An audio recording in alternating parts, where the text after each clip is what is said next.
शिवसेना के टूटने और एमवीए सरकार के गिरने के साथ सीएम पद से उद्धव ठाकरे के इस्तीफे की वजह से बहुत सारी बातें उलट पुलट हो गईं। अभी शिवसेना के बंटवारे और कई मुद्दों पर सुप्रीम कोर्ट का फैसला आना बाकी है, लेकिन उससे पहले शरद पवार ने बड़ा खुलासा कर दिया। उन्होंने कहा कि 10 महीने पहले उद्धव ठाकरे ने सीएम पद से इस्तीफा बिना एनसीपी और कांग्रेस को बता दिया था और इसी वजह से कई कानूनी अड़चनें आईं। सुप्रीम कोर्ट ने भी सुनवाई के दौरान कहा था कि आप विश्वास मत का सामना करने से पहले ही सरकार छोड़ गए। अगर तब उद्धव ठाकरे ने इस्तीफा नहीं दिया होता तो वे विश्वास मत का सामना करते तो आज हालात कुछ और होते। शरद पवार की टिप्पणियों के बाद शिवसेना यूबीटी के अध्यक्ष ठाकरे और सांसद संजय राउत मंगलवार देर रात एनसीपी प्रमुख से मिलने उनके घर पहुंचे। 75 मिनट की लंबी बैठक में क्या हुआ ये अभी भी स्पष्ट नहीं है। हालांकि एनसीपी ने तुरंत पवार सांसद सुप्रिया सुले, उद्धव ठाकरे और संजय राउत की तस्वीरें जारी की। सभी हंसमुख और तनाव मुक्त दिख रहे थे। शरद पवार ने कहा कि ठाकरे को अपने समर्थक दलों को भरोसे में लेना चाहिए था। अपने रुख को सही ठहराते हुए पवार ने बताया कि 3 पार्टियां संयुक्त रूप से इस सब में शामिल थीं। एमवीए शासन के 10 महीने बाद इस मुद्दे को उठाया गया था। पवार ने कहा कि अगर कोई इस्तीफा देने का फैसला करता है तो उसका अधिकार है, लेकिन गठबंधन में अन्य भागीदारों से परामर्श किया जाना चाहिए था। बिना चर्चा के निर्णय लेने के ये परिणाम होते हैं और इस तथ्य से इनकार नहीं किया जा सकता है कि उस समय कोई चर्चा नहीं हुई थी। दिलचस्प बात यह है कि पवार का बयान शिवसेना के विभाजन और संबंधित मुद्दों पर सुप्रीम कोर्ट के फैसले से पहले आया है। Bureau report, news of India. Vasundhara Raje सरकार के दौरान हुए भ्रष्टाचार की जांच की मांग और अपनी ही पार्टी की सरकार के खिलाफ अनशन और फिर सारी बातें सार्वजनिक रूप से कहकर सचिन पायलट ने कांग्रेस को मुश्किल में डाल दिया। चुनावी साल में कांग्रेस पायलट के खिलाफ कोई कड़ा एक्शन लेगी, फिलहाल इसकी उम्मीद कम है। वैसे कांग्रेस ने पायलट को दिल्ली तलब किया है। कांग्रेस के राजस्थान प्रभारी सुखजिंदर रंधावा की ओर से पार्टी विरोधी एक्टिविटी नहीं करने की पूर्व चेतावनी के बावजूद जयपुर में पायलट ने अनशन किया। उससे पहले अशोक गहलोत और वसुंधरा राजे में गठजोड़ और मिलीभगत के सवाल खड़े कर राजस्थान में कांग्रेस को नुकसान भी पहुंचाया।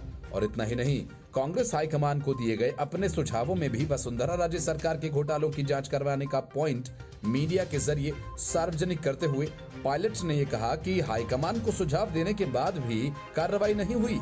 इससे सीधे सीधे कांग्रेस हाईकमान यानी सोनिया गांधी, राहुल गांधी, प्रियंका गांधी वाड्रा और मल्लिकार्जुन खड़गे को कटघरे में खड़ा कर दिया।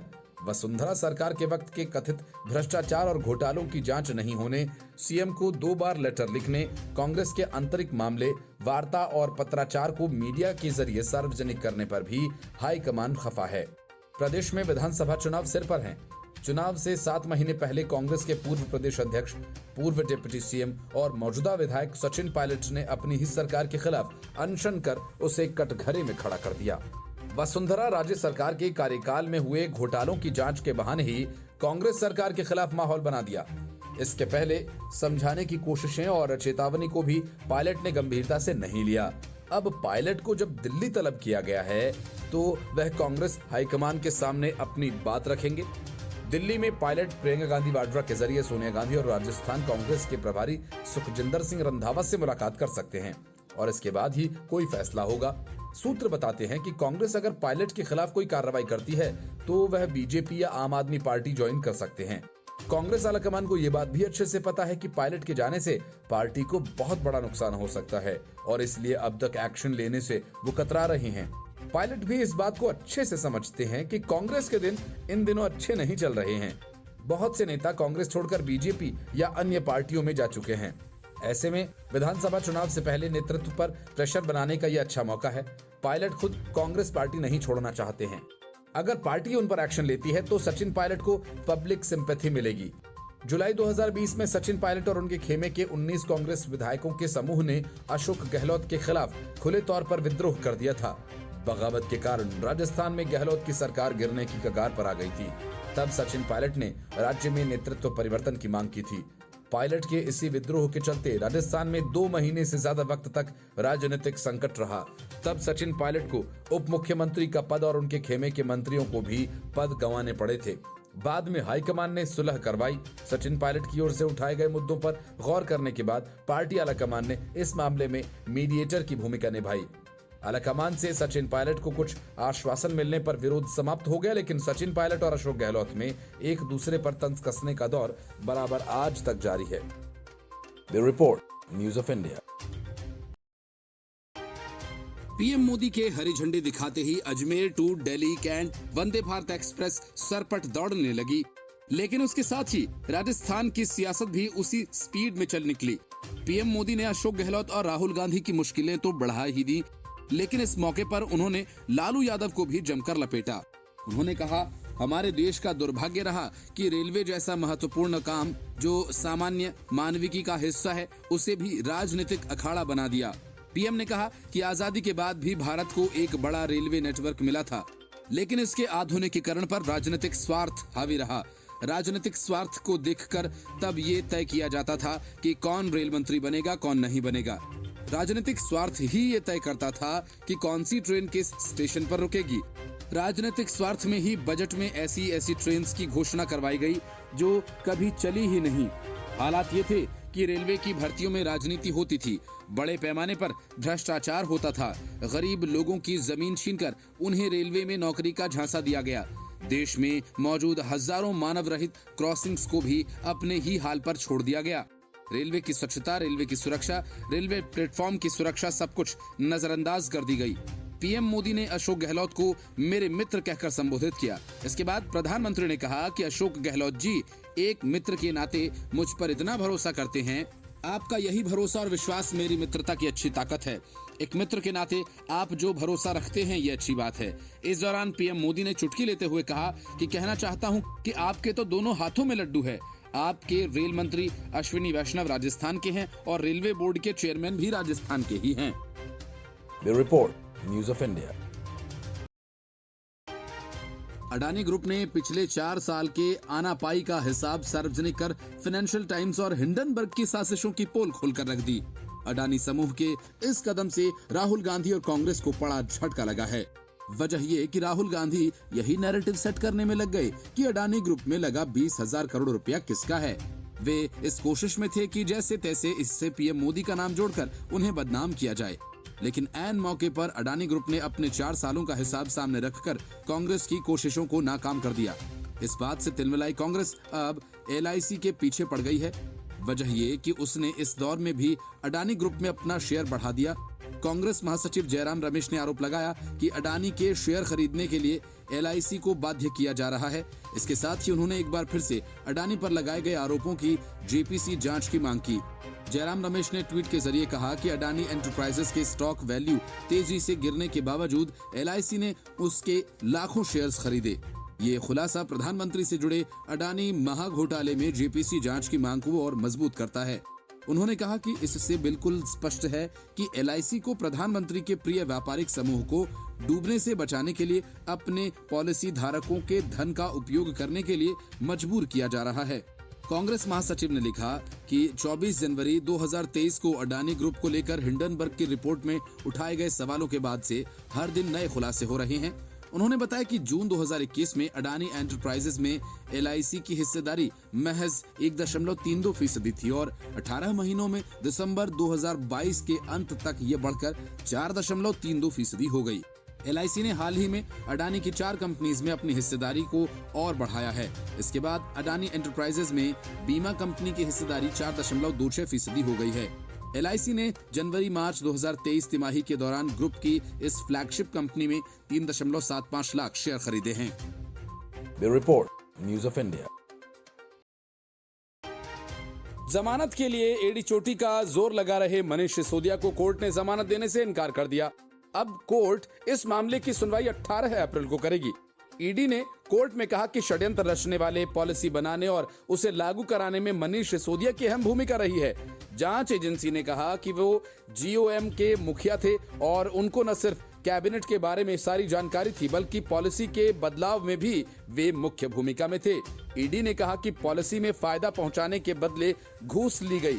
एजेंसी ने कहा कि एक व्यक्ति को सिर्फ 2 रिटेल लाइसेंस मिल सकता था और इसके लिए लॉटरी सिस्टम को अपनाया जाना था। सभी जोन में 27 दुकानें थीं। ईडी ने कोर्ट को बताया कि पॉलिसी के बदलाव के बारे में जीओएम या एक्सपर्ट कमेटी को जानकारी नहीं थी। अगर तय प्रक्रिया के तहत बदलाव किया गया होता तो इसके बारे में जीओएम या एक्सपर्ट कमेटी को जानकारी होती। ईडी ने कहा, कोई भी पॉलिसी छुपकर नहीं बनाई जाती है, दिन के उजाले में सबकी जानकारी में नीतियां बनाई जाती हैं। इस पर सिसोदिया के वकील ने आरोप लगाया कि जिन अधिकारियों के बयानों पर भरोसा किया गया वो सीधा उपराज्यपाल के नियंत्रण में हैं। ईडी के वकील ने इसका विरोध किया और कहा कि जब उन अधिकारियों की एसीआर को संबंधित मंत्री और सीएम द्वारा तैयार किया जाता है और उन्हें 10 में 10 नंबर इन्हीं मंत्री और सीएम की तरफ से दिए गए हैं। ईडी ने कहा कि साजिशें गोपनीयता में रची जाती हैं, जबकि नीतियां सार्वजनिक रूप से बनाई जाती हैं और साजिश के सभी तत्व यहां मौजूद हैं। ईडी ने कहा कि अगर एक्सपर्ट कमेटी की सलाह मानी गई होती तो उसके अनुसार सरकारी दुकानों को ज्यादा लाभ पहुंचता। सी अरविंद, जो भी जीओएम की बैठक में शामिल हुए थे, ने बताया कि उसमें पॉलिसी के बदलाव को लेकर कोई चर्चा नहीं हुई थी। होलसेल लाइसेंस प्राइवेट पार्टी को देने को लेकर जीओएम में कोई चर्चा नहीं हुई थी। 9 फरवरी 2021 और उसके बाद हुई जीओएम की बैठक में 5% से 12% प्रॉफिट मार्जिन बढ़ाने और बड़ी कंपनीज को होलसेल लाइसेंस देने को लेकर भी चर्चा नहीं हुई थी। ईडी ने कहा कि कोई भी पॉलिसी टेलीपैथिकली नहीं बनाई जाती है, सिर्फ दिमाग में कोई पॉलिसी नहीं बनाई जाती है। ईडी ने कहा कि लाइसेंस फीस बढ़ाने से प्रॉफिट मार्जिन बढ़ेगा, इसका कोई लॉजिक समझ नहीं आता है। ईडी ने कहा कि जीओएम की बैठक में लाइसेंस फीस और प्रॉफिट मार्जिन को लेकर कोई चर्चा नहीं हुई। ईडी ने दिल्ली के पूर्व मुख्यमंत्री मनीष सिसोदिया को 9 मार्च को तिहाड़ जेल से गिरफ्तार किया था, जहां वो सीबीआई के एक अन्य मामले के संबंध में पहले से ही बंद थे। सीबीआई ने सिसोदिया को दिल्ली आबकारी नीति 2021-22 के क्रियान्वयन में कथित भ्रष्टाचार के संबंध में 26 फरवरी को गिरफ्तार किया था। Bureau report, news of India. Uddhav Thackeray पहली बार मातोश्री से निकलकर शरद पवार के घर सिल्वर ओक आए। वजह ये कि सावरकर से लेकर अडानी और ईवीएम से लेकर पीएम मोदी की डिग्री के विवाद तक हर मुद्दे पर शरद पवार और अजीत पवार के बयान कांग्रेस और उद्धव ठाकरे के विचारों से एकदम अलग रहे। संकेत साफ था कि एमवीए में अब सब कुछ ठीक नहीं चल रहा है और लोकसभा और विधानसभा के चुनाव 1 साल की ही दूरी पर हैं। ऐसे में एमवीए राज्य में किस चेहरे को चुनेगी या फिर विधानसभा के चुनाव में क्या ऐसे ही उतरेगी? उससे भी बड़ा सवाल ये कि लोकसभा और विधानसभा के चुनावों में सीटों का बंटवारा कैसे होगा? एमवीए उद्धव ठाकरे को राज्य में आगे कर चुनाव में उतरेगी, ऐसा लगता नहीं है और इसी वजह से उद्धव ठाकरे शरद पवार से मिलने पहुंचे और इस बैठक के लिए पहल संजय राउत ने की थी। उन्होंने ही शरद पवार और उद्धव ठाकरे के बीच बैठक के लिए प्रस्ताव रखा। एमवीए के नेता अलग अलग मुद्दों पर बयानबाजी कर रहे हैं, जैसे अजीत पवार का पीएम मोदी की डिग्री को लेकर बयान, शरद पवार का अडानी को लेकर बयान, इसके अलावा सावरकर को लेकर कांग्रेस और शिवसेना के बीच बयानबाजी। इसको देखते हुए उद्धव का मानना है कि जनता को ये मैसेज देना जरूरी है कि महाराष्ट्र में विपक्ष यानी एमवीए गठबंधन एकजुट है और उसमें किसी भी तरह की कोई दरार नहीं है। कई मुद्दों पर आपसी मतभेद होंगे, इसको लेकर जनता में गलत मैसेज न जाए, इसलिए ये बैठक उनके लिए जरूरी है। सूत्रों का कहना है कि बैठक के बाद उद्धव ठाकरे काफी खुश नजर आए। उन्हें कॉन्फिडेंस की जरूरत थी कि क्या शरद पवार और एनसीपी अभी भी उनके साथ पूरी तरीके से खड़े हैं, क्योंकि एनसीपी की ओर से एक के बाद एक बयान आए। इसके बाद उनका कांग्रेस को लेकर कई मुद्दों पर विरोध साफ नजर आया था। अब इस बात को लेकर उद्धव संतुष्ट नजर आए कि महाराष्ट्र में तीनों पार्टियां एक साथ चुनाव लड़ेंगी, खासकर विधानसभा चुनाव। दोनों नेताओं की बैठक में ये तय किया गया कि कुछ ऐसे मुद्दे ढूंढने चाहिए जो कॉमन मिनिमम प्रोग्राम बने। कॉमन मुद्दों को लेकर जब विपक्ष के नेता महाराष्ट्र में लोगों के सामने बात करने जाएं, तो वे एक सुर में बात करें, एक ही मुद्दे पर बात करें और मुद्दा न भटकाएं, जिसका फायदा बीजेपी उठाने की कोशिश कर रही है। आपसी मतभेद या अलग अलग मुद्दों पर बयानबाजी का फायदा सीधा बीजेपी को ही मिल रहा है। एनसीपी सुप्रीमो ने मीटिंग के बाद कहा कि जब हम एक साथ काम करते हैं तो कुछ मतभेद होते हैं, फिर भी हमारा मानना है कि महाविकास अघाड़ी के सभी दलों को एक साथ आने का और आम सहमति से काम करने का आवश्यकता है। कांग्रेस के नेताओं से बातचीत करने के लिए दोनों नेताओं ने हामी भर दी है। ये भी बताया कि खड़गे ने उन्हें फोन करके कहा है कि वो केसी वेणुगोपाल आकर ठाकरे से मिलेंगे, महाराष्ट्र के कई नेताओं से मिलेंगे। महाराष्ट्र में आने वाले दिनों में एमवीए की लगातार 8 रैलियां होंगी जो जून तक चलेंगी, उसको लेकर भी चर्चा की गई है। कुल मिलाकर फिलहाल उद्धव इस बात से बेहद खुश दिखे कि पवार अभी भी विपक्ष के साथ खड़े हुए हैं और महाराष्ट्र में खासकर विपक्षी एकता को बनाए रखने के पक्ष में नजर आए। Bureau report, news of India. Modi surname वाले मामले में सूरत की कोर्ट से सजा पाने के बावजूद इस मामले से राहुल गांधी का पीछा नहीं छूट रहा है और इसी मामले में पटना की अदालत ने राहुल गांधी को इस बात का अल्टीमेटम दे दिया कि अगर वे 25 अप्रैल को अदालत में हाजिर नहीं हुए तो उनकी मुसीबत बढ़ सकती है। पटना की अदालत में सुनवाई के दौरान राहुल गांधी हाजिर नहीं हुए। अब राहुल गांधी 25 अप्रैल को पटना के सिविल कोर्ट स्थित एमपी एमएलए कोर्ट में हाजिर होंगे। राहुल गांधी पर मोदी सरनेम के मामले में सुशील मोदी ने पटना में मुकदमा दर्ज किया था। राहुल गांधी को बुधवार को ही अदालत में पेश होना था, लेकिन वे नहीं पहुंचे। राहुल गांधी के वकील ने अदालत से 25 अप्रैल को हाजिर होने का समय मांगा। इस पर कोर्ट ने रजामंदी दे दी है। राहुल के वकील ने अदालत में बताया कि दरअसल उन्हें गुरुवार को केरल की अदालत में पेश होना है और इसके चलते उन्हें छूट दी जाए। सुनवाई के दौरान दोनों पक्षों की ओर से हुई बहस के बाद अदालत ने राहुल गांधी को 25 अप्रैल को अदालत में पेश होने और अपना बयान दर्ज कराने के निर्देश दे दिए हैं। इसी कड़ी में सुशील मोदी के वकील अदालत से मांग कर रहे हैं कि अगर राहुल गांधी 25 अप्रैल को पेश नहीं होते हैं तो उनका बेल बॉन्ड कैंसिल कर दिया जाए। मोदी सरनेम वाले मामले को लेकर देश के कई अदालतों में राहुल गांधी के खिलाफ मामला चल रहा है। अब राहुल गांधी इन सभी मामलों को सुप्रीम कोर्ट से कह करके एक साथ क्लब कराने का अवसर भी खो चुके हैं। इसलिए हर कहीं उन्हें जाना होगा और अदालती कार्रवाई में शामिल होना होगा। भाजपा नेता सुशील मोदी ने 2019 में राहुल गांधी के मोदी सरनेम वाले बयान को लेकर शिकायत दर्ज कराई थी। अब इस मामले में राहुल गांधी ने सरेंडर कर दिया था और बाद में उन्हें जमानत भी मिल गई थी। इसी मामले में गुजरात से भारतीय जनता पार्टी के विधायक पूर्णेश मोदी ने राहुल गांधी के खिलाफ मानहानि का मुकदमा दायर किया था, जिसमें उन्हें दोषी ठहराया गया। सूरत मेट्रोपॉलिटन अदालत ने राहुल गांधी की सभी चोरों का उपनाम मोदी क्यों है वाली टिप्पणी को लेकर मानहानि का दोषी ठहराने के बाद 23 मार्च को 2 साल के जेल की सजा सुनाई थी। राहुल को 24 मार्च को लोकसभा सदस्यता से अयोग्य करार दिया गया। उन्होंने 3 अप्रैल को सत्र अदालत में अपनी दोष सिद्धि के खिलाफ अपील दायर की है। Bureau report, news of India. एकजुट होना है, मोदी और बीजेपी के खिलाफ लड़ना है। कांग्रेस सहित हर विपक्षी दल का यही डायलॉग है जिसे वे बार बार दोहराते रहते हैं। लेकिन सवाल ये है कि विपक्षियों को एकजुट कैसे होना है और किस तरह से लड़ना है। वे बीजेपी को लोकसभा चुनावों में हरा सकें, ये सवाल जितना आसान है, इसका जवाब उतना ही मुश्किल। इसी वजह से जब ऐसे सवाल राहुल गांधी, नीतीश कुमार और मल्लिकार्जुन खड़गे से पूछे गए तो सब के सब चुपचाप खिसक गए। राहुल गांधी की संसद से सदस्यता छिन जाने के बाद नीतीश कुमार एक बार फिर दिल्ली के मैदान में अपनी फील्डिंग सजाने आए हैं। लालू प्रसाद से मिले, राहुल गांधी और मल्लिकार्जुन खड़गे से मिले। राहुल गांधी ने इस बैठक को ऐतिहासिक बता दिया, वह भी तब जबकि नीतीश कुमार पहले से ही कांग्रेस और आरजेडी के साथ मिलकर सरकार चला रहे हैं। इसलिए मीटिंग का मसला तो घर के मामले जैसा ही है। फिर भी ऐतिहासिक बताकर पता नहीं क्या संदेश देने की कोशिश की गई। लेकिन जब ये सवाल उठा कि आखिर विपक्ष का नेता कौन होगा और किसके चेहरे पर पूरा विपक्ष मैदान में उतरेगा, इसी एक सवाल ने मीटिंग को ऐतिहासिक बताने वाले नेताओं को असहज कर दिया। राहुल गांधी और नीतीश कुमार के चेहरे की हंसी गायब हो गई और मल्लिकार्जुन खड़गे थैंक यू बोलकर आगे निकल गए। इसके पहले राहुल गांधी ने कहा कि विपक्ष को एक करने में एक बड़ा ऐतिहासिक कदम उठाया गया है। जहां तक बात है कि कितने विपक्षी दल इसमें जुड़ेंगे, वो तो मैं कहना चाहूंगा कि ये एक प्रक्रिया है। विपक्ष का देश के लिए जो विजन है उसे हम आगे ले जाएंगे।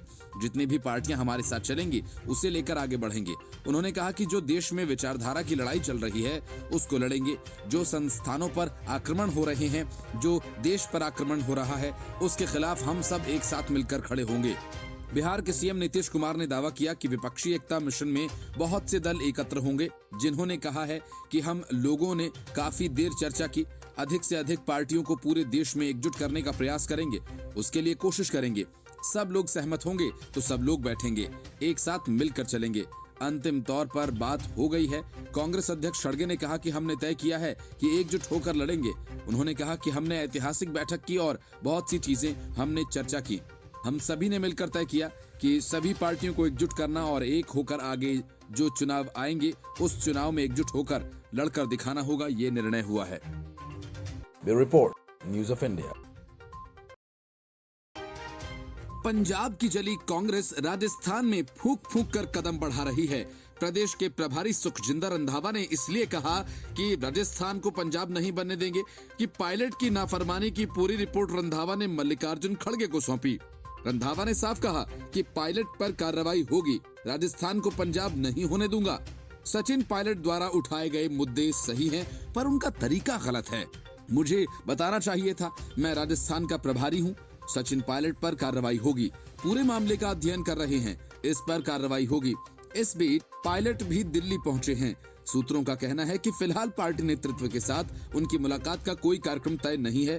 सूत्रों ने बताया कि सचिन पायलट के अनशन से गांधी परिवार नाराज है। सूत्रों ने ये भी बताया कि उनकी प्रियंका गांधी से फोन पर कोई बात नहीं हुई है। पायलट के धरने को लेकर खड़गे ने राहुल गांधी से भी चर्चा की है। वो सोनिया गांधी से भी बात करेंगे और फिर इस पूरे मामले पर फैसला होगा।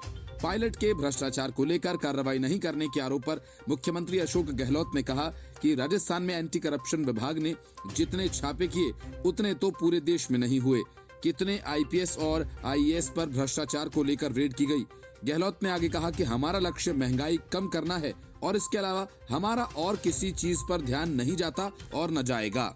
पायलट ने राजस्थान में वसुंधरा राजे के नेतृत्व वाली बीजेपी की पूर्ववर्ती सरकार में हुए कथित भ्रष्टाचार के मामलों में कार्रवाई की मांग को लेकर जयपुर में एक दिन का अनशन किया था।